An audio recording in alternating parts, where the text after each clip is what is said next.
What's going on, you guys? James here with another real review, and today I'm reviewing one of my most anticipated movies of the year, Wonder Woman 1984. It's December 2020, guys. We were supposed to get this movie a while ago, but because of COVID-19 and this current pandemic, it has been delayed, but luckily it's releasing this weekend on HBO Max and in select theaters, where open, of course. So I want to say a huge thank you to Warner Brothers for giving me the chance to review this movie early. It's directed by Patty Jenkins once again, and starring Gal Gadot, Chris Pine, Kristen, Wiig, and Pedro Pascal. Let me tell you guys, there are a lot of things this movie does well and some very questionable decisions down the line. Now guys, before I get into anything, if it's your first time here at the channel, welcome to Real James, where I talk about movies early like this all the time. So if you don't want to miss out, go ahead and hit the big red button below and join the Real family. Guys, we're on the way to 5,000 subscribers and it's all because of you. Go ahead and smash that like button and get that in the comments as well. Let me know, are you seeing this Christmas weekend, or are you going to wait and watch it on HBO Max? Either way, when you watch it, let me know and let's have a conversation about it below. So guys, let's get right into it. In Wonder Woman 1984, we fast forward to the 80s, clearly, where Princess Diana is still not very well known as a superhero. She's fighting crime, but doing it behind the scenes. However, there are two new villains she must face off against, one being a fellow scientist, and one being a man hungry for power and willing to do whatever it takes, including taking a wishing stone to make all of his wishes come true. But like I joked about in the beginning, guys, this wishing stone will give you things, but it would also take away. Now, this is a film that definitely builds on the first in a very unique way, and that was evident in the opening scene, which was a huge extended action sequence where young Princess Diana is competing in these Olympic-style games, and it once again proves that Patty Jenkins definitely gets action movies. We saw how well Patty Jenkins executed the no man's land scene in Wonder Woman, and here there are a few big moments that wowed me. The opening mall scene, the battle in the desert, and the fight with Max Lord and Cheetah at the end of the film.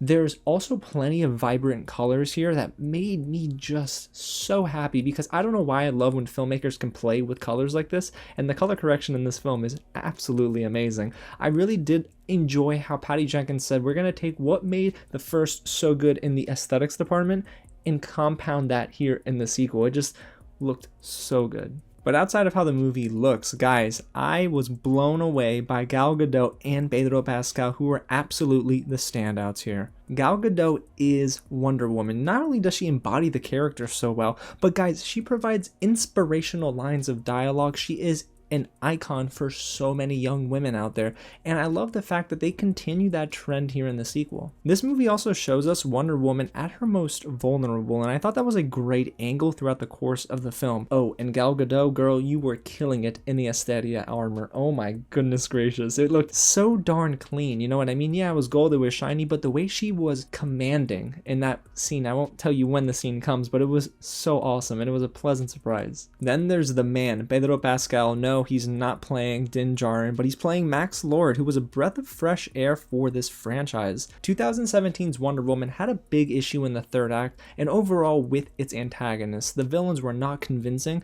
but here, Max Lord is not only a very compelling character, but Pedro Pascal breathes life into this role. It is unreal. He chews up scenes. He is just very cunning, he's sinister, however he brings a heartfelt bit of emotion to this role as well, so he gives you different angles, and I loved everything that he brought to the table. And I actually prefer the entire second half of this movie compared to the first, and that's really because of the focus on Max Lord. Wonder Woman 1984 is simply much better because of Gal Gadot and Pedro Pascal. So let's move on to the next thing that made this film so enjoyable, and that is Hans Zimmer's score. In the first film, boy, I was blown away by the composition. It really helped reel in some of the bigger action scenes, and here, from start to finish, let me tell you, there is a very superhero-y vibe here, and this feels much more like a comic book movie, and that is due in large part to Hans Zimmer's score. But I love that the music can come down to a surface level when we visit scenes between Diana and Steve Trevor, because not only is the score subtle in those moments, but it adds to the emotion. And speaking of Steve Trevor, guys, we gotta talk about the return of Chris Pine, because if you did see the first movie, spoiler, he dies, and we witness his on-screen death, and it crushes Diana, and it crushed me. But seeing the return of Steve Trevor in the trailers made me both happy and curious, because how in the heck does Steve come back, guys? Now, I'm not gonna tell you how that happens, because no spoilers clearly, but what I will tell you is that it actually works. And it works once you get past the initial shock of seeing Chris Pine once again alongside Gal Gadot. When the movie allows them to work together, that's when I found myself thinking, oh my gosh, okay, the movie is getting into stride now. So both of them, yes, it was necessary to reunite, but I didn't think that it was entirely handled properly. There were some elements that I felt were lazy, but for the most part, guys, it worked. And I did love some of the moments they shared, especially that particular fireworks scene in the sky.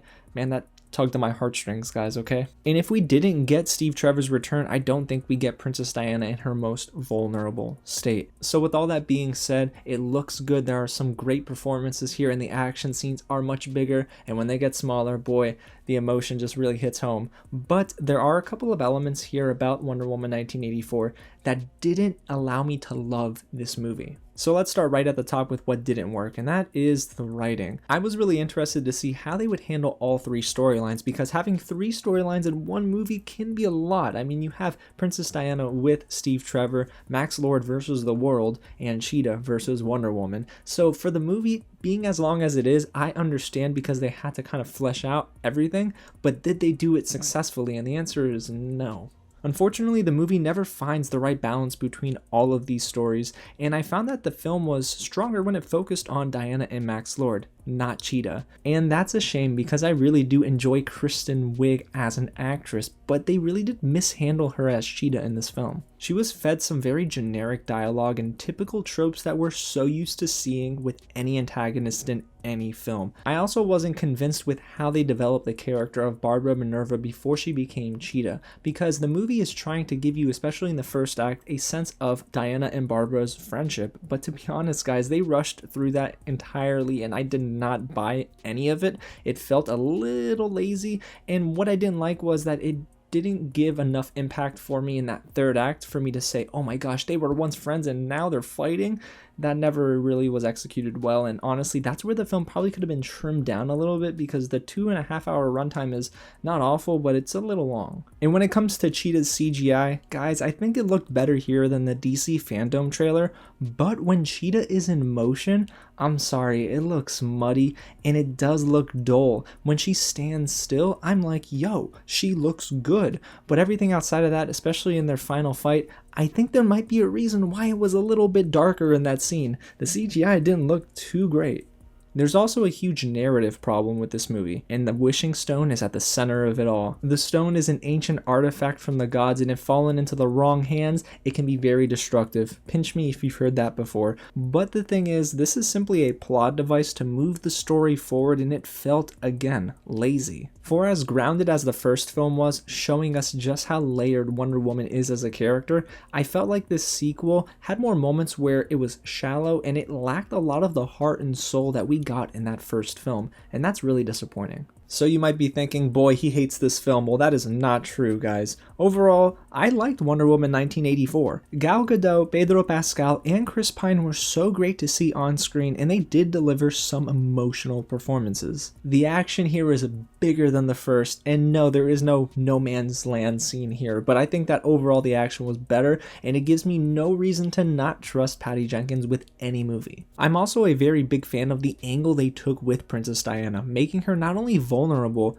but they made her human, which allowed this movie to really explore humanity and the demands and wishes of the world. Sometimes it can be in goodwill, but sometimes it's in bad faith, and I did like that little bit of contrast within the story. But I just never reached the level where I loved Wonder Woman 1984, and I also felt less of a connection with Wonder Woman as a character, and maybe that's because Wonder Woman 1984 is less a movie about Princess Diana and more so about the people surrounding her. That's not always a bad thing, but the thing is, the first film, the reason why I really enjoyed it is because it explored Princess Diana as a character. Here, we get less of that. We get a lot of her relationships on screen, but I don't think that they were all executed very well. So with all that being said, guys, Wonder Woman 1984 is a very strong 3.5 out of 5 kind of movie. The visuals are impressive. On any size screen, you're going to be blown away by these big action set pieces and how amazing the colors look in this film. Pedro Pascal delivers an amazing performance,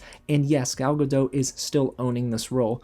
But it's everything surrounding them that I felt was a little bit weaker than the first film, so unfortunately I do like this a little bit less than Wonder Woman, but it's still a good time, and I'm just glad I got a chance to see this film because I was worried we might not get to see this until late in 2021. But I want to know what you guys have to say about the film. Did you like it? Get loud in the comments below and smash that like button. And guys, if you haven't, hit the big red button below, subscribe to the channel, tap on that bell because there are more reviews like this to come. Man, we're gonna get really busy heading into 2021, and trust me, in the new year we are going to get to 5,000 and beyond, and it's all because of your love and support. So guys, I'm going to go and find armor like Gal Gadot's, you know, the Asteria armor. I kind of want that. Can I dress up like that for Halloween? Is that bad? Alright guys, again, thank you so much for watching, and I'll catch you at the next screening.